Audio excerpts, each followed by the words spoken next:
Hello everyone. My name is Latashia Redhouse. I am the IAC's American Indian Foods Program Director, and super excited to have all you here joining us this next few couple of days. And it's really always exciting to see the youth up front because I'm sure that their stomachs are growling more than y'all's. So it's my pleasure to introduce Chef Elena Terry, a longtime friend and a fellow mother, and just everyone that we look up to in the food and chef space. She is the executive chef and founder of Wild Bearies.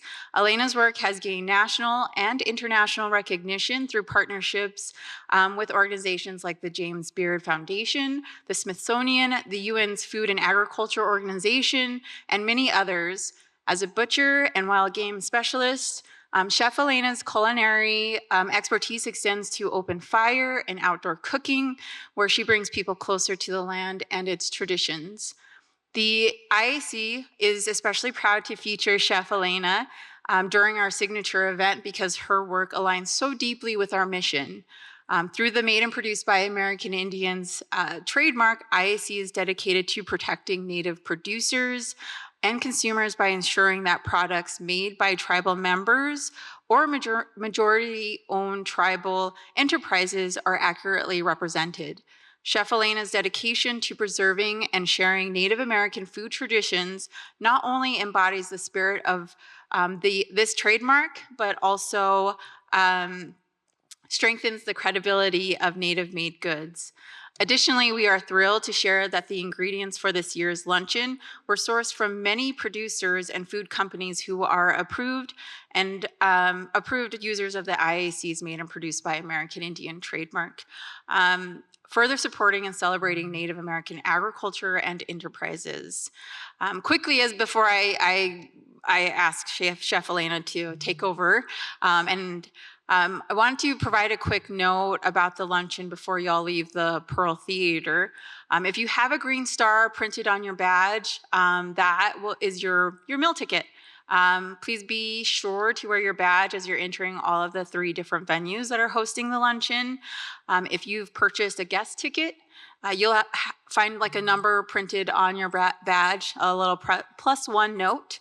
Again, that you'll need to prove our show when you're entering the luncheon space. This year we have 4 wonderful locations for the luncheon. There's the Chaos, Moon, View, and Green Street Kitchen. You can find each location on the map provided on your agenda or on the Cvent app. And to find one of those locations, there's millions of us walking about, so just tap us on the shoulder or just raise your hand and we'll come find you and escort you where you need to be. The registration place is open, so if you haven't finished registering, head on over that way and get registered. But we hope you enjoyed the meal, and now please join me in welcoming Chef Elena.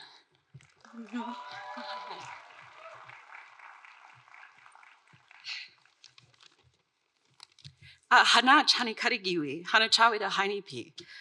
Hochok, Rajara, Hahe Maniminga Hingaire, Nagamaikare Rajara, Elena Terry got Hingaire. So I wanted to greet you all in my language, that of the Ho-Chunk Nation. My name is Elena Terry, and in my language, my name is Hahemani, which means walks in the dark. And I get a little emotional, especially in places like this, because I was able to sit in back and hear everything that was going on, or to witness the youth in the next generation, and that's what it's all about. As I was getting ready for this meal here today, I was thinking about what a long-term partnership in action really looks like, and this is it. If we look at what happened with the Intertribal Agriculture Council when they were founded, and back in 1987, I hope that they would imagine this being what 2024 looked like here, like this incredible gathering space for everybody. And I want to acknowledge that it's an incredible honor to be a part of this and to be the person who's feeding you to start this incredible week of interactions, networking, in progress when it comes to agriculture and what a council can really do when we stand in solidarity together. So as Lottie had mentioned, I became part of the Intertribal Agriculture Council family and had started this relationship back in, I believe, 2017. And it really, for me, was about community support. I am a chef, but I don't have a brick and mortar restaurant.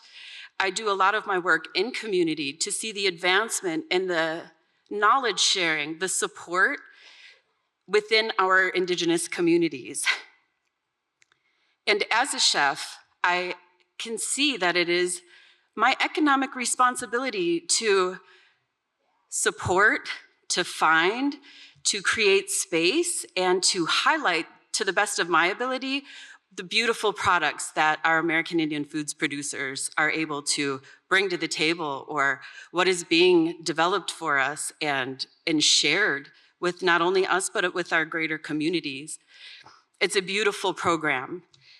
And it means a lot to me, running a nonprofit, to be included in that, because for me it is all about community and saying that we are stronger together, that we can remember what it means to be a tribe, even if that is a greater tribe or something as significant as a council, coming together, convening.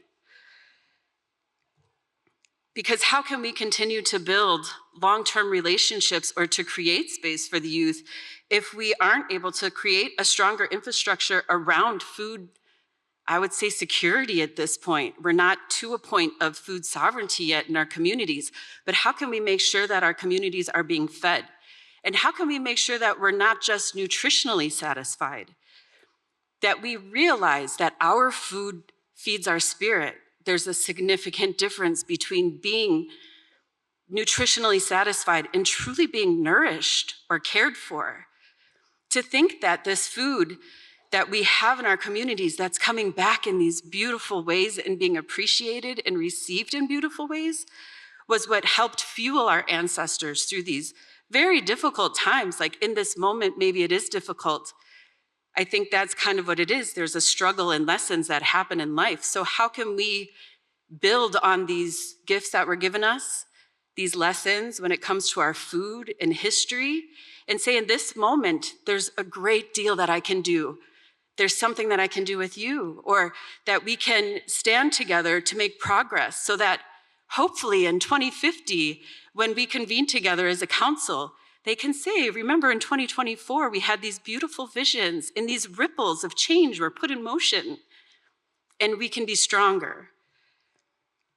For me, my mission is food is medicine, right? Undeniably, it has these properties. We need it to fuel our bodies. But without the igniter of us as Indigenous people, for us to care for the land as we interact, or the animals, the plants, the spaces that we occupy differently, the medicine doesn't grow. Like, we need to be part of what that medicine is. We need to bring ourselves to the table. We need to acknowledge it, because one of our first lessons is when you stop acknowledging it, it'll take itself away, and we've lived that. So now that these foods are coming back into our community, how do we embrace it? How do we acknowledge it? How do we change our palate so that our blood memories are triggered? So that we recognize that, like, yes, food is medicine, and we have a very specific medicine that was given to us. Like I said, it was a very great honor for me to be asked to be a part of this. We've done a lot with my organization, Bearies, but also as Chef Elena Terry, in really advocating for small Indigenous producers, because if that work's not being done, I can't do my job authentically. So how can I play my part in this food system, in this holistic food system, because all of us have a part to play in it, right? Because no matter where we contribute, we all have choices every day on how we will feed ourselves. So how can we change the way we think about that? How can we stop and appreciate that these foods are part of our life? I want to say thank you to the Palms, to this incredible culinary team, because I absolutely did not cook this meal for 900 people by myself. And there's an unbelievable executive chef behind the scenes who is helping make sure that this well-oiled machine is operating well. I want to thank the American Indian Foods Program and Intertribal Agriculture Council for bringing us and letting us be part of this, welcoming us to the table, and to continue this forward work. And I want to thank all of you for coming and for sharing your beautiful spirit, the hope and inspiration that every individual that is attending this conference is able to bring. And I hope that we're able to really seize this opportunity to network, to build connections of not just friends, but family, so that we can be a stronger council together. So I hope you all enjoy your meal today. I hope if you see me, you stop and say hello. And you have a wonderful week. Wa'aniganamshana.